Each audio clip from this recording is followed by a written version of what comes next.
باز یانگه چند ساله ممکنه؟ ممکن نیست. نه زنا در مردا چند سال چخه؟ ممکن بندن توجیکانه بندن نرم پریو تو باید خیلی زنکای کلان دا میگن که ممکن نیست؟ نه کلانه چخه که چون ویدیومو پیشتر نه میبستم سین سال شما آدم سین سال ما بندن توجیکانه بندن نه مثلا چند ایده؟ اینا 48 ممکنه؟ 48 ممکن نیست خطر ممکن نیست سطر ممکن نیست؟ توجیکانه بنده خیلی بده انا آخر محکم مکن این یه چی دیگه ایده؟ این بدبختی بیواره بید در سین سال شهرچه موندگی نیسته میگه سطر ممکن نیسته این خیلی آدم کافر گفتن ممکنه این زنه کافره زیدی قانون خدا گپ زدی تو کافری تو پرزیدنتی کسی که باشی نباشی زیدی قانون خدا گپ زدی تو کافری این زنه کافره یکی سلوچه نمی ویدیو مرا بیوه تماشا کردی یا که فرزندات تو بعد اسلام و مسلمانی را قبول که با بمرکی تو کافر میمری این را فراموش نکن دالشی شبریم کو دالشیش چی گپای در تاجیکستان برای بررسی محدود و یا حتی منع وارد شدن زنان سطرپوش به تشکیلات و اداره ها یک کمیسیه ویژه تأسیس یافته است. در نزد اعضای این گروه وظیفه گذاشته شده است که شکل قانونی منع حجاب و روسری زنان را هنگام وارد شدنشان به تمام تشکیلات و اداره ها معین کنند. همکارم عبدالله اشورف به آموزش این موضوع مشغول. اینا هر روز در همین رادیوی آزادی پروتی سطر گپ میزنن بلوگرای توجیک که جدای نیا بار گپ زنن یک عمر ویدیو حرام میکنن ایدی تحقیرات میکنن ایروی پلی حرام میخرن در همین یوتیوب ممبر نیا بار اینای تیما را گپ زنن در همین رادیوی آزادی لوبوی تیما شو اگر شما در کانالاتون میمونین تیما را گپ میزنن چوای خیلی تیما را پراپسکاد میکنن میترسن 100,000 200,000 подписчик چی دارین ویدیو ابراشن کنین برگاب زنین اوزیا آدم گپ حق بزنه 18 تا دیگه میخزه وایرا وطن فروش میگن ویدیو ابراشن میکنین не только آدمای بلوگرو دا رکتای کامنتاری میگی ما یازنا تون باشم در کامنتاری میدورین در دیدیل اپاتون مینویسین ما اپاتون کدا نپارتوفتم که دوال بنویسین کو بخزین اینا گپ زنین در کدام استرویکا در واگن خوین ای بکور میدورین کامنتاری حقورات میکنین اینا در تاجیکستان اپاتون خواهراتون به ایسرشون گرفتین گولی کدیستیانشون کو بخزین گپ زنین یگونتاد غیرتی گپ زدن ندارین فقط کنوپشنی گروین دیگر در ابراشنی ویدیو کدا میتونین یا بوریس گپ زنین خانم برورو انا که دالشی ویدیو رو تماشا کنین برای حکم شما را ما دالشی در ویدیو میمونم گوش کنین شما کافر هستین اما آدمایی که شما انا آدمایی که سطر پاس میکنین سطر من کدیس زیدری سطر زدیسین شما کافر هستین ما دلیل شاین میمونم گوش کنین دوام شد نفرتی به بزرگان ملت است نفرتی به فرهنگ دین است برادری عزیز این چنین نفرت به سطر دانید که نفرت به قرآن است زیرا مسئله صد مسئله قرآنی است مسئله مولایی نیست کسی که سطر بد میبیند قرآن بد میبیند نعوذ بالله خدا را بد میبیند کسی دشمن و تحقیری به سطر اسلامی دارد به حجاب اسلامی دارد داید که وای دشمن قرآن و دشمن خداست زیرا مسئله حجاب و سطر امر خداست که در کتاب خدا ذکر شده است تا مولا از پیش خشان نگفتیم آیا خدا در سوره نور چی خبر میدهد؟ میگوید باید که زنها با سطر باشند زنها باید بالای سر رویمال داشته باشند پیشهای بری بسته داشته باشند آستینهای دراز داشته باشند این حکم خداست لیکن من به این خواهرها چی میگویم؟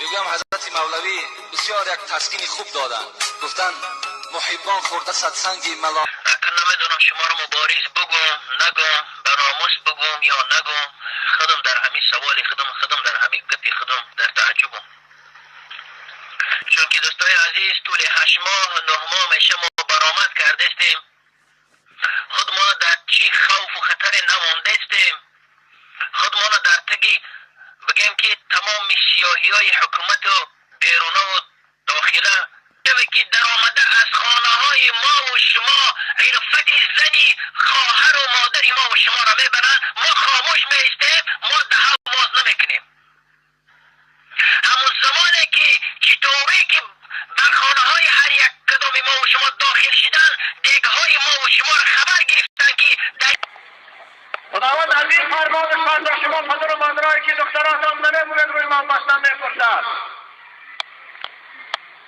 شما در پیشگاه خدا فرما برای این جنایتان جواب بدید. محکمه سعودی اشتراک بکنید، جواب بدید که در آن محکمه هیچ قدرت دست دراز کردن نمیتواند. پوشیدن رویمال این امر خدا هست.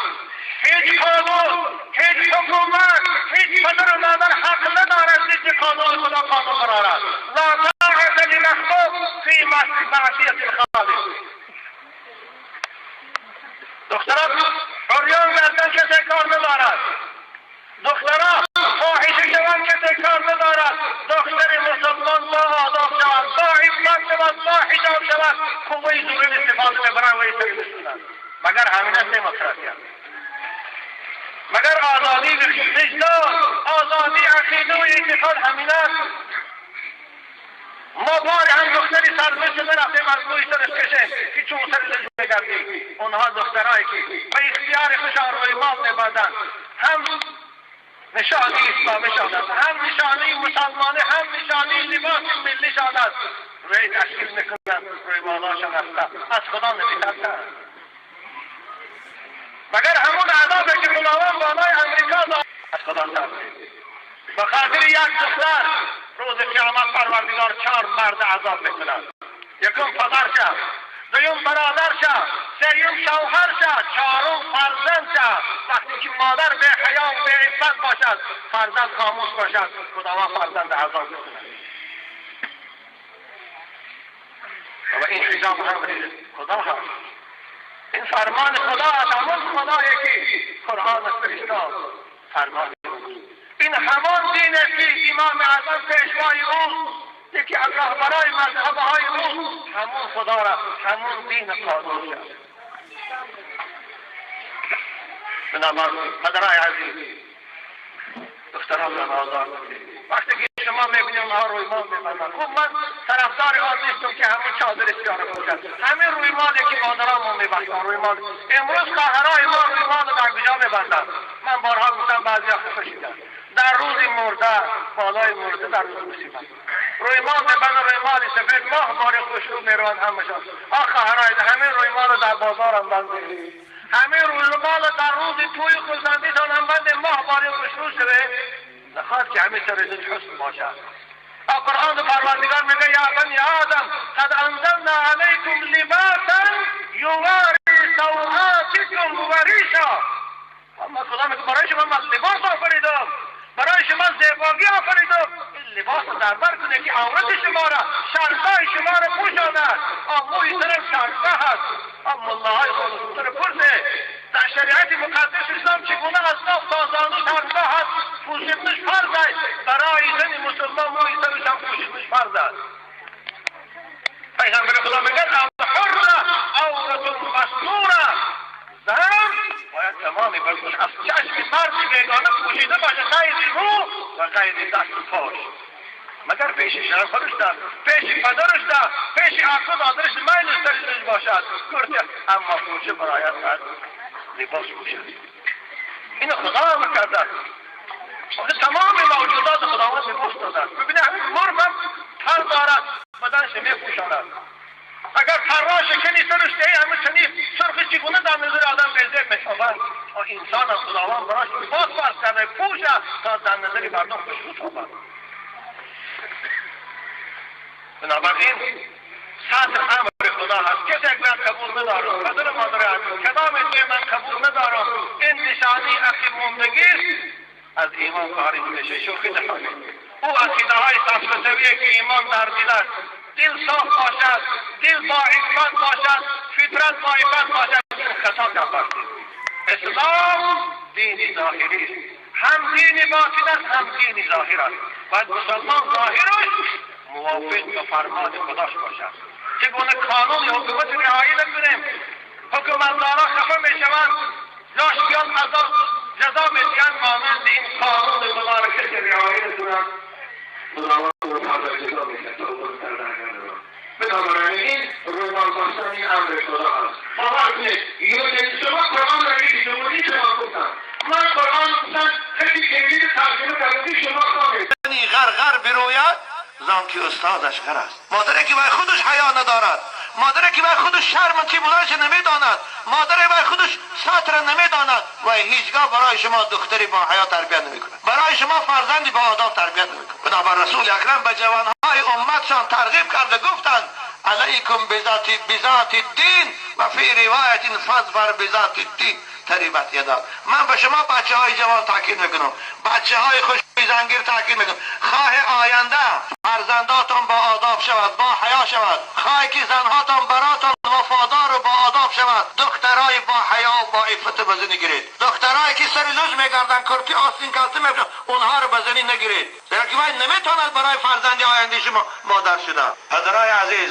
بستن رویمال و پوشیدن بدن زن این فرض است، یعنی این حکم قطعی خدا هست، این فرمان خدا هست. کدام زنی که کدام دختری که اگر گوید که من رویمال نمیبندم این به زیبایی من خلل میرساند، من این قبول ندارم، این زن این دختر کافر است و این نمیشود نکاح کرد و این نمیشود فقط مراد جنازه کرد. در که همه ملاها میدانند کسی یک فرض خدا را قبول نکند رد کند و کافر است. آخه این رویمال امر خدا هست. قرآن پروردگار به ما و شما خطاب میکند اعوذ بالله من الشیطان الرجیم ولیضربن بخمرهن علی جیوبهن. این امر خدا خدا پدرای عزیز قرآن گریخانه امروز قرآن با خطی کریلی ترجمه شده است. در سوره نور خدا میگه باید زنهای مسلمان وقتی که به کوچه میبرایند بر سر خود رویمال پرتایند که موی سری اونها را پیشی بری اونها را از چشم بیگانه ها پنهان دارد. این امر خدا هست. میشود امر رئیس جمهور کسی اجرا نکند؟ چگونه ما امر خدا را نمیتون اجرا نمیکنیم؟ فقط در پیشگاه خدا چی جواب میدید؟ پدرای از شما فقط چی جواب میدید؟ خداوند به خاطر یک زن 4 مرد فقط عذاب میکند. حضرت امام حفص کبیری بخاری میگه یکی پدرشه، یکی شوهرشه، یکی برادرشه، یکی فرزندشه. بنابراین بچه های خوش رو برای زناتان شما جوابگر هستید.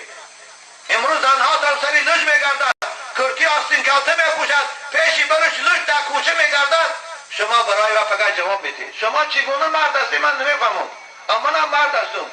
اگر اگر حالتی چیز در همسر میبینم دنیا گشته میگیرد. من شما چطور مرد هستی من نمیفهمم که پیشی بریز زناتان تا بالای سینه لج در کوچه آدم ها تماشا میگن رشتان نمیگود. خداوند زن زیبا آفریده است، موی سر زیبایی دارد، همه زیبا